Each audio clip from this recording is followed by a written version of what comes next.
Channel Punjabi ਦੇ Canada news ਦੇ ਵਿੱਚ ਤੁਹਾਡਾ ਸਭ ਦਾ ਸਵਾਗਤ ਹੈ। ਮੈਂ ਹਰਸ਼ਦੀਪ ਸਿੰਘ। ਕਰਦੇ ਹਾਂ ਸ਼ੁਰੂਆਤ। ਮੈਟਰੋ ਵੈਨਕੂਵਰ 'ਚ ਗੈਸ ਦੀਆਂ ਕੀਮਤਾਂ ਵਧਣ ਦੇ ਆਸਾਰ। ਗਰਮੀਆਂ 'ਚ $2 ਪ੍ਰਤੀ ਲੀਟਰ ਤੱਕ ਜਾ ਸਕਦੀਆਂ ਨੇ ਕੀਮਤਾਂ। ਸਸਕੈਚੁਅਨ 'ਚ ਸਿੱਖ ਮੋਟਰਸਾਈਕਲ ਸਵਾਰਾਂ ਨੂੰ ਹੈਲਮਟ ਪਾਉਣ ਤੋਂ ਛੋਟ। ਸਪੈਸ਼ਲ ਮੌਕਿਆਂ ਤੇ ਦਸਤਾਰ ਬੰਨ੍ਹ ਕੇ ਜਾਂ ਚੈਰਿਟੀ ਰਾਈਡਸ ਮੌਕੇ ਲੈ ਸਕਦੇ ਨੇ ਹਿੱਸਾ। ਪ੍ਰੀਮੀਅਰ ਡੈਨੀਅਲ ਸਮਿਥ ਨੇ ਕੈਲਗਰੀ 'ਚ ਕੀਤੀ ਪ੍ਰੈਸ ਕਾਨਫਰੰਸ। ਕਿਹਾ ਨਸ਼ਿਆਂ ਦੀ ਸਮੱਸਿਆ ਦਾ ਕੱਢਾਂਗੇ ਹੱਲ, ਸੇਫ ਸਪਲਾਈ ਨਹੀਂ ਹੈ ਸਹੀ ਹੱਲ। ਹੁਣ ਜਾਣਦੇ ਖਬਰਾਂ ਵਿਸਤਾਰ ਦੇ ਨਾਲ। ਮੈਟਰੋ ਵੈਨਕੂਵਰ 'ਚ ਗੈਸ ਦੀਆਂ ਕੀਮਤਾਂ ਵਧਣੀਆਂ ਗਰਮੀ ਤੱਕ ਜਾਰੀ ਰਹਿਣਗੀਆਂ ਤੇ $2 ਤੋਂ ਉੱਪਰ ਪਹੁੰਚ ਸਕਦੀਆਂ ਨੇ।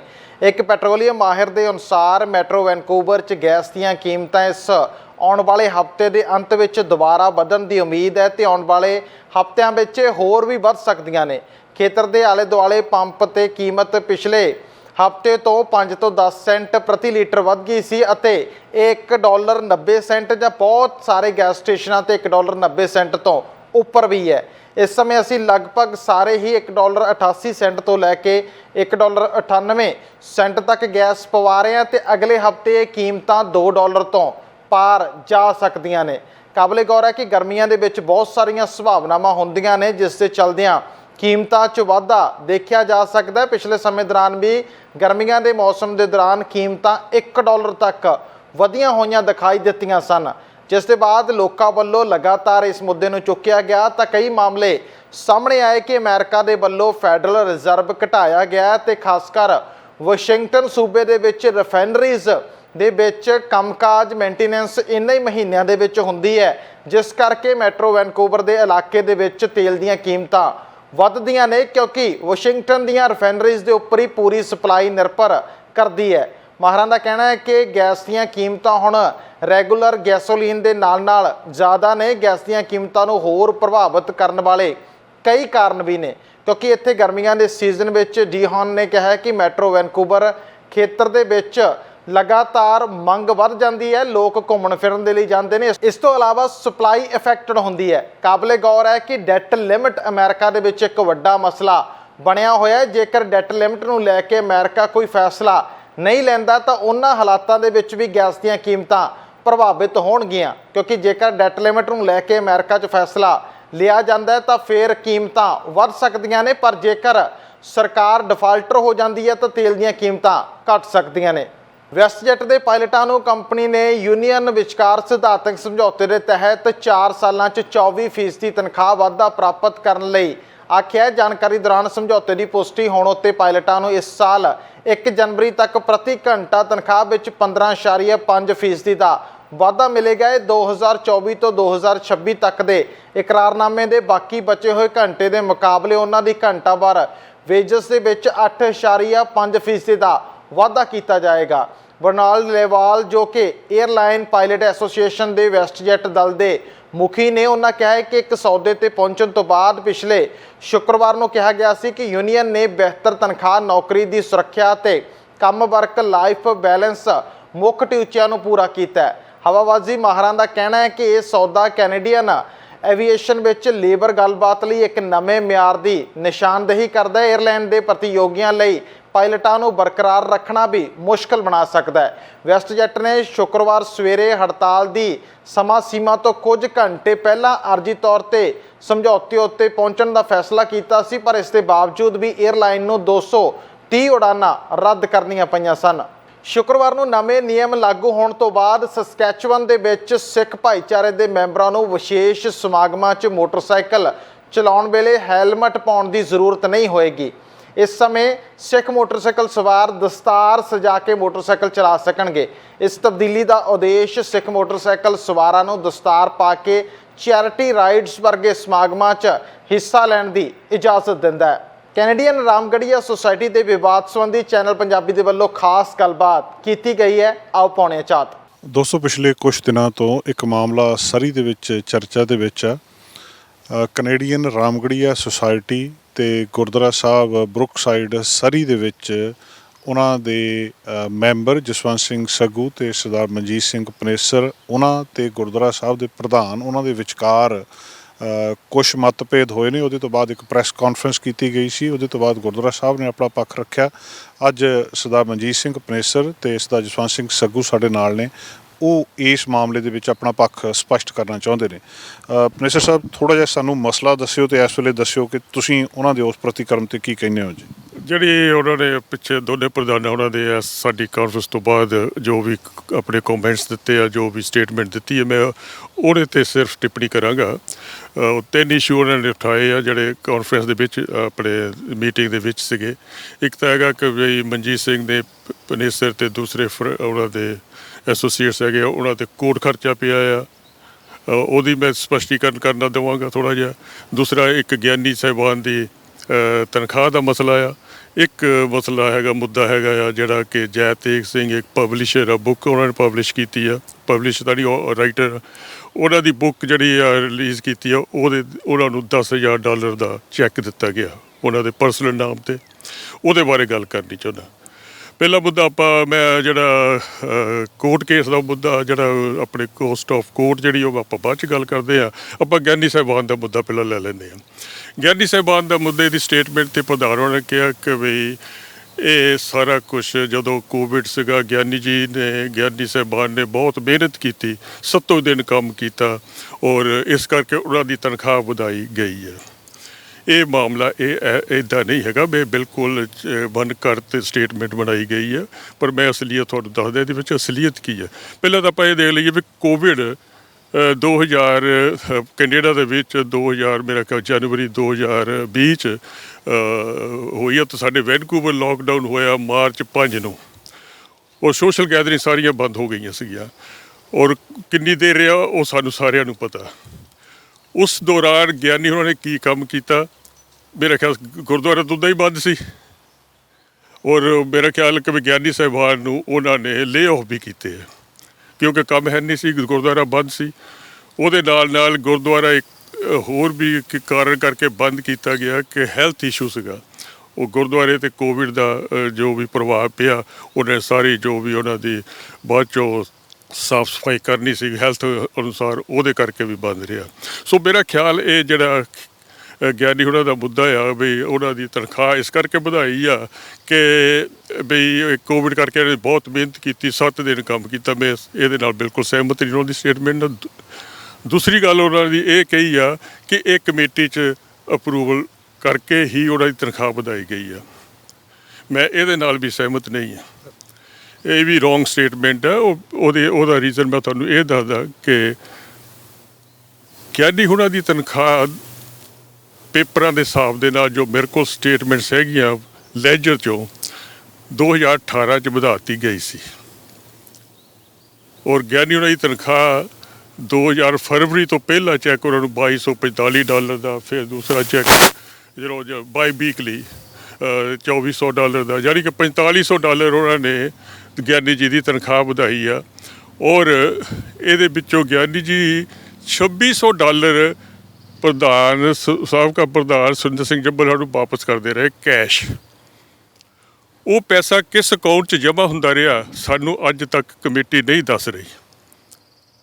ਦੂਸਰੀ ਗੱਲ ਹੈ ਕਿ ਵੀ ਇਹ ਜਿਹੜਾ ਇਸ ਬਾਰੇ ਮੇਰੀ ਮੌਜੂਦਾ ਪ੍ਰਧਾਨ ਹੋਣ ਨਾਲ ਸਾਡੀਆਂ ਮੀਟਿੰਗਾਂ 2 ਮੀਟਿੰਗਾਂ ਹੋਈਆਂ। ਇੱਕ ਮੀਟਿੰਗ ਹੋਈ ਆ ਸਾਡੀ ਅਗਸਤ ਦੇ ਮਹੀਨੇ 22 ਤਰੀਕ ਨੂੰ ਸ਼ਾਇਦ। ਉਹਦੇ ਵਿੱਚ ਇੱਕ ਸਾਡੇ ਸਾਬਕਾ ਪ੍ਰਧਾਨ ਸਰਦਾਰ ਬਲਦੇਵ ਸਿੰਘ ਜੀ ਕਲਸੀ ਔਰ ਇਹਨਾਂ ਦੇ ਖਜ਼ਾਨਚੀ ਸਾਹਿਬਾਨ ਵਿਜੇ ਕੁਮਾਰ ਧਮਾਨ, ਪ੍ਰਧਾਨ ਮੌਜੂਦਾ ਪ੍ਰਧਾਨ ਧਰਮ ਸਿੰਘ ਜੀ ਪਨੇਸਰ, ਅਸਿਸਟੈਂਟ ਖਜ਼ਾਨਚੀ ਮਨਜੀਤ ਸਿੰਘ ਮੁੱਦਰ ਤੇ ਮਾਈਸੈਲਫ। ਉੱਥੇ ਇਹਨਾਂ ਨੂੰ ਇਹ ਪੁੱਛਿਆ ਕਿ ਇਹੀ ਸਵਾਲ ਉਹਨਾਂ ਨੂੰ ਪੁੱਛੇ ਗਏ ਕਿ ਬਈ ਤੁਸੀਂ ਮੈਨੂੰ ਇਹ ਦੱਸੋ ਬਈ ਗਿਆਨੀ ਸਾਹਿਬਾਨ ਦੀ ਤਨਖਾਹ ਕਦੋਂ ਤੋਂ ਵਧਾਈ ਗਈ ਹੈ, ਔਰ ਮਿੰਟਸ ਦੇ ਵਿੱਚ ਕੋਈ ਦਰਜ ਇਹਦਾ ਰਿਕਾਰਡ ਹੈ ਕਿ ਨਹੀਂ। ਕਿਉਂਕਿ ਸਾਰੇ ਮਿੰਟਸ ਮੇਰੇ ਕੋਲ 2017 ਤੋਂ ਲੈ ਕੇ 2020 ਤੱਕ ਮੈਂ ਇਹ ਮਿੰਟਸ ਜਿਹੜੇ ਆ ਉਹ ਰਜਿਸਟਰਾਰ BC ਸੁਸਾਇਟੀ ਰਜਿਸਟਰਾਰ ਤੋਂ ਆਰਡਰ ਕਰਕੇ ਮੰਗਵਾਏ। ਇਹ ਮੈਨੂੰ ਦੇ ਨਹੀਂ ਸੀ ਰਹੇ, 2-3 ਵਾਰੀ ਇਹਨਾਂ ਨੇ ਰਿਫਿਊਜ਼। ਉਹਦੀ ਵੀ ਇੱਕ ਵੱਡੀ ਸਟੋਰੀ ਹੈ।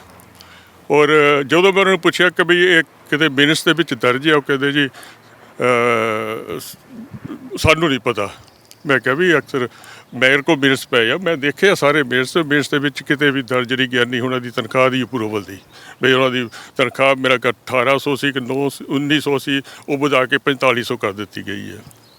ਹਾਂਜੀ, ਤੇ ਉਹ ਕਹਿੰਦੇ ਜੀ ਦੇਖੋ ਮਨਜੀਤ ਜੀ ਸਾਨੂੰ ਇਸ ਵਾਰ ਬਿਲਕੁਲ ਨਹੀਂ ਪਤਾ। ਤੇ ਉਧਰ ਅਲਬਰਟਾ ਐਨਡੀਪੀ ਦੀ ਲੀਡਰਸ਼ਿਪ ਵੱਲੋਂ ਵੀ ਪ੍ਰੈਸ ਕਾਨਫਰੰਸ ਕੀਤੀ ਗਈ, ਜਿਨ੍ਹਾਂ ਦੋਸ਼ ਲਗਾਇਆ ਕਿ ਆਰਥਿਕ ਸੁਧਾਰਾਂ ਦੀ ਗੱਲਬਾਤ ਜੋ ਯੂਸੀਪੀ ਵੱਲੋਂ ਕੀਤੀ ਜਾ ਰਹੀ ਹੈ ਤੇ ਜੋ ਰਾਇਤਾਂ ਦੀ ਗੱਲਬਾਤ ਹੈ ਉਹ ਉਹਨਾਂ ਨੇ ਚੋਣਾਂ ਤੋਂ ਬਾਅਦ ਬੰਦ ਕਰ ਦੇਣੀ ਹੈ। ਉਹਨਾਂ ਆਖਿਆ ਕਿ ਅਲਬਰਟਾ ਨੂੰ ਅੱਗੇ ਲਿਜਾਣ ਦੇ ਲਈ ਐਨਡੀਪੀ ਦੀ ਸਰਕਾਰ ਜ਼ਰੂਰੀ ਹੈ, ਜੋ ਕਿ ਇੰਡਸਟਰੀ ਤੇ ਸੂਬੇ ਨੂੰ ਤਰੱਕੀ ਦੇ ਰਾਹ ਤੇ ਲਿਜਾ ਸਕਦੀ ਹੈ।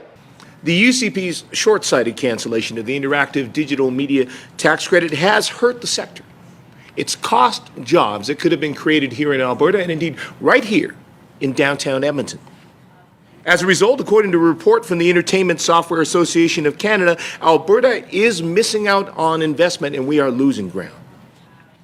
Today, we have companies like Aaron's that are working incredibly hard, but they aren't being supported enough to attract more investment for us to be able to keep up with our competitors in other provinces. The end result is that we have stagnant growth and fewer jobs for Albertans in this industry at a time when we could have been drawing global investment and creating more jobs. As a result, companies started investing and hiring elsewhere.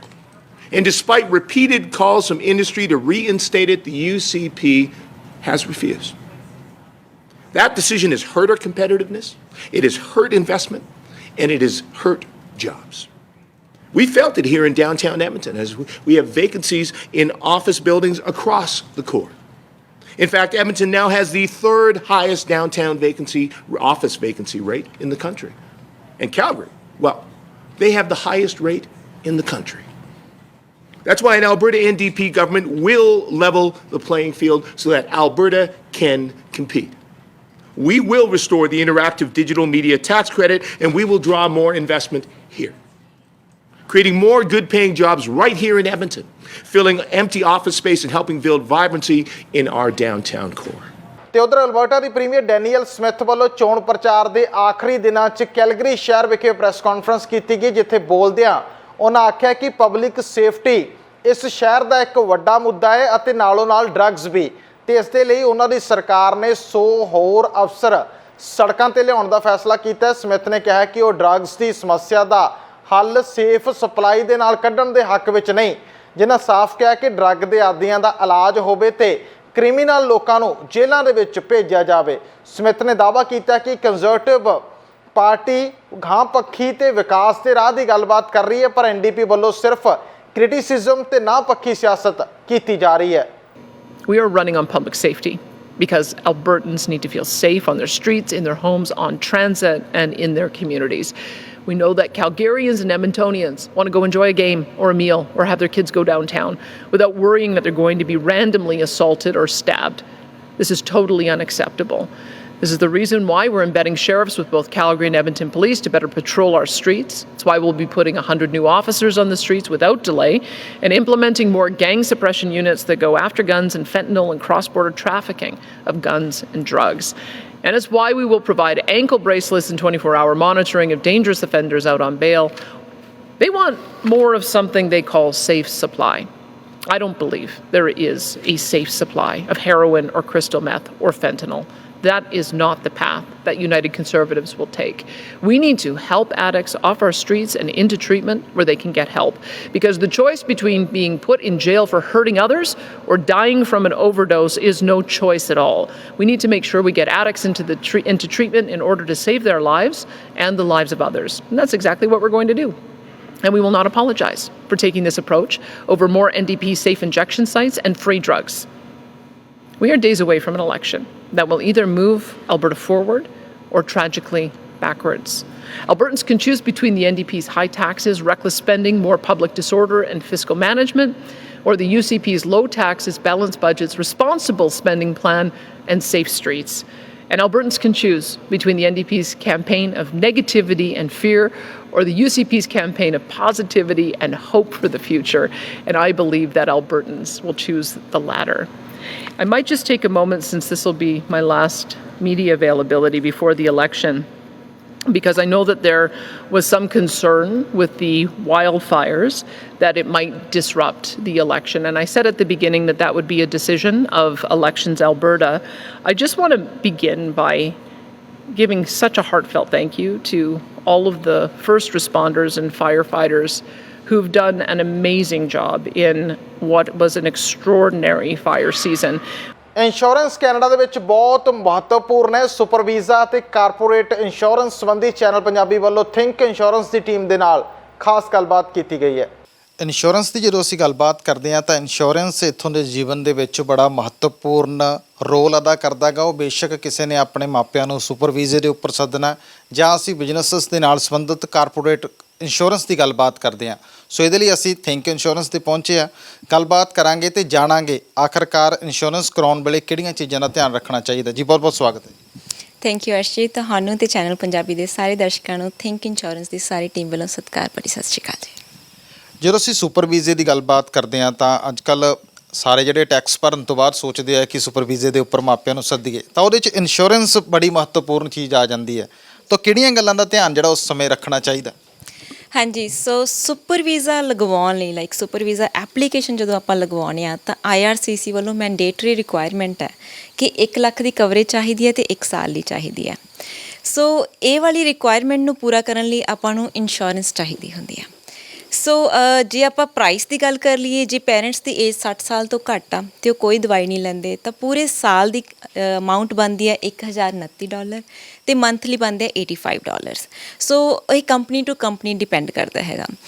Basically super visa ਦੇ ਵਿੱਚ ਜਿਹੜੀਆਂ ਧਿਆਨ ਰੱਖਣ ਵਾਲੀਆਂ ਚੀਜ਼ਾਂ ਹੁੰਦੀਆਂ ਕਿ ਕਦੋਂ ਪੇਰੈਂਟਸ ਲੈਂਡ ਕਰ ਰਹੇ ਆ, ਸਟਾਰਟ ਕਦੋਂ ਹੋਊਗੀ, ਕਿਉਂਕਿ ਜਦੋਂ ਆਪਾਂ ਐਪਲੀਕੇਸ਼ਨ ਲਗਵਾ ਰਹੇ ਹਾਂ ਸੋ ਉਦੋਂ ਤਾਂ ਪੇਰੈਂਟਸ ਇੱਕੋ ਦਮ ਤਾਂ ਚਲੋ ਆਪਾਂ ਕਹਿ ਸਕਦੇ ਹਾਂ ਸਟਾਰਟ ਨਹੀਂ ਕਰਵਾ ਸਕਦੇ। ਸੋ ਕਈ ਵਾਰ ਕੀ ਹੁੰਦਾ ਕਿ 2 ਵੀਕਸ ਵਿੱਚ ਆ ਜਾਂਦਾ super visa, but some Times 1.5-2 ਮਹੀਨੇ ਵੀ ਲੱਗ ਰਹੇ, ਸਪੈਸ਼ਲੀ ਜੇ ਆਪਾਂ ਹੁਣੀ ਸਟ੍ਰਾਈਕ ਦੀ ਗੱਲ ਕਰ ਲਈਏ ਤਾਂ।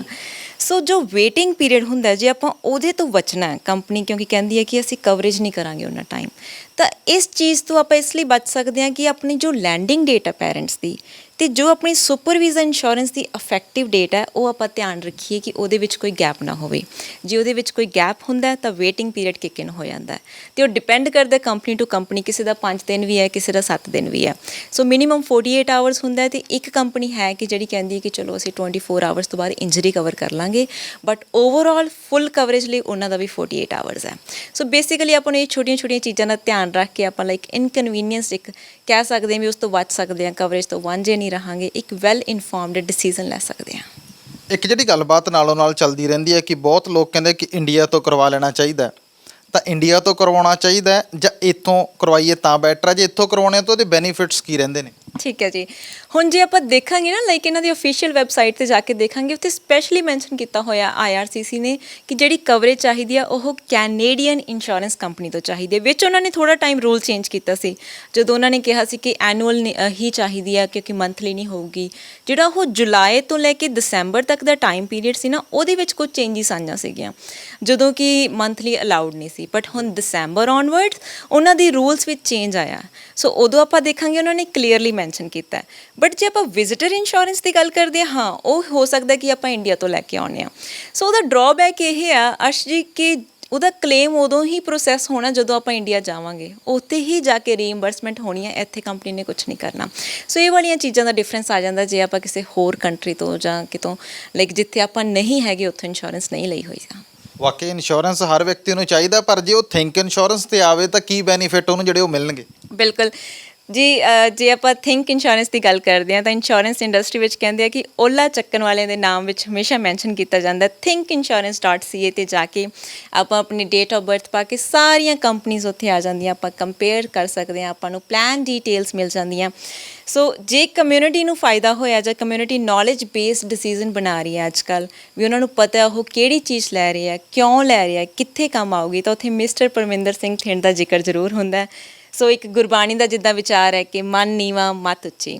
ਸੋ very down to earth personality, ਜਿਨ੍ਹਾਂ ਨੇ ਆਪਣੀ ਉੱਚੀ ਸੁੱਚੀ ਸੋਚ ਨਾਲ ਕਮਿਊਨਿਟੀ ਨੂੰ 12 ਵਰ੍ਹਿਆਂ ਤੋਂ ਵਧੀਆ ਸਰਵਿਸਿਜ਼ ਦੇ ਰਹੇ ਆ। ਅਤੇ ਸਿਰਫ ਕਮਿਊਨਿਟੀ ਦਾ ਭਲਾ ਹੀ ਨਹੀਂ, ਜਿਵੇਂ ਉਹ ਕਹਿੰਦੇ ਆ ਨਾ, ਗੁਰਬਾਣੀ ਕਹਿੰਦੀ ਹੈ ਕਿ ਜੋ ਪਾਖਾਨ ਨਾਵ ਚੜ੍ਹਤਰ ਹੈ, ਪੁਰਾਣੀ ਗੁਰਚਰਨ ਲਖਤਨਿਸਤਰ ਹੈ ਕਿ ਜਿਵੇਂ ਪੱਥਰ ਵੀ ਨਾਵ ਚੜ੍ਹ ਕੇ ਹੈ ਨਾ ਬੋਟ ਵਿੱਚ ਚੜ੍ਹ ਕੇ ਕਿਸ਼ਤੀ ਚੜ੍ਹ ਕੇ ਤਰ ਜਾਂਦੇ ਆ, ਉਵੇਂ ਇਕੱਲੇ ਕਮਿਊਨਿਟੀ ਹੀ ਨਹੀਂ, ਜੋ ਹੋਰ ਐਡਵਾਈਜ਼ਰਸ ਆ ਉਹ ਵੀ ਉਹਨਾਂ ਦੇ ਫੁੱਟ ਸਟੈਪਸ ਨੂੰ ਫੋਲੋ ਕਰਕੇ ਅਕੋਰਡਿੰਗਲੀ ਚੇਂਜਸ ਲੈ ਕੇ ਆਪਣੀ ਵੈਬਸਾਈਟ ਵਿੱਚ ਜਾਂ ਉੱਦਾਂ ਸਰਵਿਸਿਜ਼ ਦੇਖ ਕੇ ਹੈ ਨਾ ਫੁੱਟ ਸਟੈਪਸ 'ਤੇ ਚੱਲ ਰਹੇ ਨੇ। ਸੋ ਕਮਿਊਨਿਟੀ ਵੀ ਨੇ ਵੀ ਮਾਣ ਬਖਸ਼ਿਆ ਹੈਗਾ। ਜੇ ਆਪਾਂ ਗੱਲ ਕਰੀਏ ਕਿ 1% ਵਿੱਚ MDRT $1 ਮਿਲੀਅਨ ਰਾਊਂਡ ਟੇਬਲ ਵਿੱਚ ਹੈ, ਅਤੇ ਉਹ ਵੀ ਟੌਪ ਆਫ ਦਾ ਟੇਬਲ 'ਚ। ਆਪਾਂ ਮੈਂਬਰ ਦੀ ਗੱਲ ਕਰੀਏ, ਜਿਵੇਂ ਇੱਕ ਆਪਾਂ ਮੈਚ ਦੇਖਣ ਜਾਂਦੇ ਹਾਂ ਹੈ ਨਾ, ਤਾਂ ਜੋ ਦਰਸ਼ਕ ਹੁੰਦੇ ਆ ਉਹ ਹੁੰਦੇ ਆ ਮੈਂਬਰ ਆਫ ਦਾ MDRT। ਸੋ ਆਪਾਂ ਗੱਲ ਕਰ ਰਹੇ ਹੈਗੇ ਆ 1% ਵਿੱਚ ਜਿਹੜੇ ਕਿ ਟੌਪ ਆਫ ਦਾ ਟੇਬਲ ਹੈ, ਨਾ ਕਿ ਸਿਰਫ ਕੋਟ ਆਫ ਦਾ ਟੇਬਲ ਅਤੇ ਮੈਂਬਰ ਦੀ। ਤਾਂ ਆਪਾਂ ਚਲੋ ਉਹ ਤਾਂ ਜਸਟ ਇੱਕ ਦਰਸ਼ਕ ਵਾਲੀ ਗੱਲ ਹੁੰਦੀ ਆ। ਅਤੇ ਜੇ ਹੁਣ ਵਿਸਾਖੀ ਸਪੈਸ਼ਲ ਦੀ ਗੱਲ ਕਰੀਏ ਤਾਂ ਬੈਸਟ ਪ੍ਰਾਈਸਿੰਗ ਸੀਗੀ ਥਿੰਕ ਇੰਸ਼ੋਰੈਂਸ ਕੋਲ ਪੂਰੇ ਕੈਨੇਡਾ ਵਿੱਚ। ਸੋ ਉੱਦਾਂ ਹੀ ਹੁਣ ਵੀ ਬੈਸਟ ਪ੍ਰਾਈਸਿੰਗ ਲਈ ਥਿੰਕ ਇੰਸ਼ੋਰੈਂਸ ਨੂੰ ਕੰਟੈਕਟ ਕਰ ਸਕਦੇ ਹੋ 604-828-7213। ਜੀ ਬਹੁਤ ਬਹੁਤ ਧੰਨਵਾਦ। Thank you ਅਰਸ਼ੇ। ਸੋ ਵਾਕਈ ਇੰਸ਼ੋਰੈਂਸ ਬੜਾ ਮਹੱਤਵਪੂਰਨ ਹੈ। ਥਿੰਕ ਇੰਸ਼ੋਰੈਂਸ ਵੱਲੋਂ ਵੀ ਬਹੁਤ ਲੰਮੇ ਸਮੇਂ ਤੋਂ ਸੇਵਾਵਾਂ ਜਿਹੜੀਆਂ ਉਹ ਕਮਿਊਨਿਟੀ ਦੇ ਵਿੱਚ ਦਿੱਤੀਆਂ ਜਾ ਰਹੀਆਂ ਨੇ। ਸੋ ਵਾਕਈ ਇੰਸ਼ੋਰੈਂਸ ਦੇ ਸਮੇਂ ਸਹੀ ਰਾਏ ਤੇ ਸਲਾਹ ਦੇ ਲਈ ਸਹੀ ਵਿਅਕਤੀ ਕੋਲ ਹੀ ਜਾਣਾ ਚਾਹੀਦਾ ਹੈ। ਕੈਮਰਾਮੈਨ ਅਮਿਤ ਪਨੇਸਰ ਦੇ ਨਾਲ ਅਰਸ਼ਦੀਪ ਸਿੰਘ, ਚੈਨਲ ਪੰਜਾਬੀ। ਫਿਲਹਾਲ ਦੇ ਲਈ ਕੈਨੇਡਾ ਨਿਊਜ਼ ਦੇ ਵਿੱਚ ਇੰਨਾ ਹੀ। ਭਲਕੇ ਮੁੜ ਹਾਜ਼ਰ ਹੋਵਾਂਗੇ, ਤਦ ਤੱਕ ਦੇ ਲਈ ਦਿਓ ਆਗਿਆ ਤੇ ਤੁਸੀਂ ਬਣੇ ਰਹੋ ਚੈਨਲ ਪੰਜਾਬੀ ਦੇ ਨਾਲ। ਧੰਨਵਾਦ। ਸਾਡਾ ਹਰ ਇੱਕ ਪ੍ਰੋਗਰਾਮ ਦੇਖਣ ਤੇ ਸਾਡੇ ਨਾਲ ਜੁੜਨ ਲਈ ਸਬਸਕ੍ਰਾਈਬ ਕਰੋ ਚੈਨਲ ਪੰਜਾਬੀ ਤੇ ਨੋਟੀਫਿਕੇਸ਼ਨ ਲਈ ਬੈਲ ਆਈਕਨ ਵਾਲੇ ਬਟਨ ਤੇ ਕਲਿੱਕ ਕਰੋ।